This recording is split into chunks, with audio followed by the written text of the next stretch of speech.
说个比较黑暗的呀，能从底层爬出来的人都掌握了5个心法，也不是说黑暗呢，就是有点残酷。残酷就残酷在，它和你从小接受的观念完全背道而驰。先收藏起来，怕你以后找不着。第一，孔融抢梨，在社会上打滚，太谦卑、太讲礼貌的人是拿不到机会的，因为大部分的机会其实都是靠胆识抢来的。但是做惯了好孩子的人呢，他是没有那个勇气去放下面子的。坏孩子就不一样了，他的生存之道就是抢梨，而且这个抢字呢，其实符合了市场的自然规律，抢占呢、抢先呢、拼抢啊，通通都是抢字。所以为什么能打江山的人身上一定有匪气？因为他会抢。当然坏孩子也会让梨，但坏孩子知道让梨的根本其实是为了树立一个更好的形象，从而呢有机会在未来抢到更大的梨。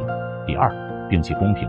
地球45亿年的演化过程从来都是弱肉强食、优胜劣汰，一直到人类起源才开始讲公平。所以公平啊，它不是大自然的常态，它是反自然的。大鱼不允许吃小鱼，其实根源是在保护小鱼。但是如果你想变成社会里的强者，你想变成大鱼，那你就没有资格再追求公平了，因为等你变成大鱼的时候，你其实也不会想要公平。记住一句话呀，人只有在自己弱势的时候才会想要公平。你好好品品。所以强者他是在哪一刻变强的？其实就是在自己不再追求公平的那一刻。第三，钝感操练。90%的底层其实都输在太敏感了，被领导骂了，我要发个朋友圈抱怨一下，遇到点不顺了，找个地方喝一顿吧。老天想降大任给你啊，但你苦不了心智，劳不了筋骨，饿不了体肤，你不争气啊，你浑身都是痛点呢，像一个马蜂窝。所以操练钝感就是对自己做脱敏处理，让自己不要这么敏感。因为太敏感的人，他其实是没有魄力去吃苦的，哪怕他知道吃完了苦之后会更甜，但你想脱离低级欲望，你就一定得脱敏的，一定得耐操，因为高级欲望一定是习惯了延迟满足的。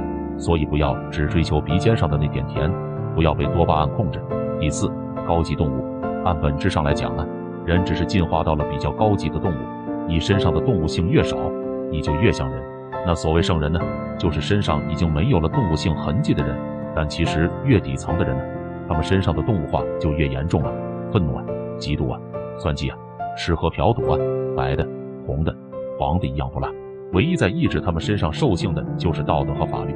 所以你想要从底层突围，首先要脱离你身上的动物性啊，小到控制你的情绪，大到反思你的人性。就算你爬出来了，你还是要继续学会和身上残留的动物性的人打交道。那没办法，因为这个社会其实比的就是谁对人性、谁对动物性的理解更深刻，谁就更能爬到食物链的顶端。第五，决策秘密。跟你们说个决策的秘密真相，其实决策也是2把原则。就你这辈子80%的财富收益，其实都取决于你做了20%正确的决策。比如你找对了工作，跟对了人，买对了房。人生就是个不断决策的过程，每天都在决策，吃什么，穿什么，玩什么，找什么样的工作，结交什么样的朋友。但大部分人其实分不清决策的优先级啊，把大部分的精力放在那种无关痛痒的决策上面，比如吃喝玩乐。但对人生真正有影响的决策呢，又很草率，比如找工作、创业、找另一半。所以才会有人卖房去创业啊，小白下重仓，想一出是一出。那你知道为什么大佬不拘小节的吗？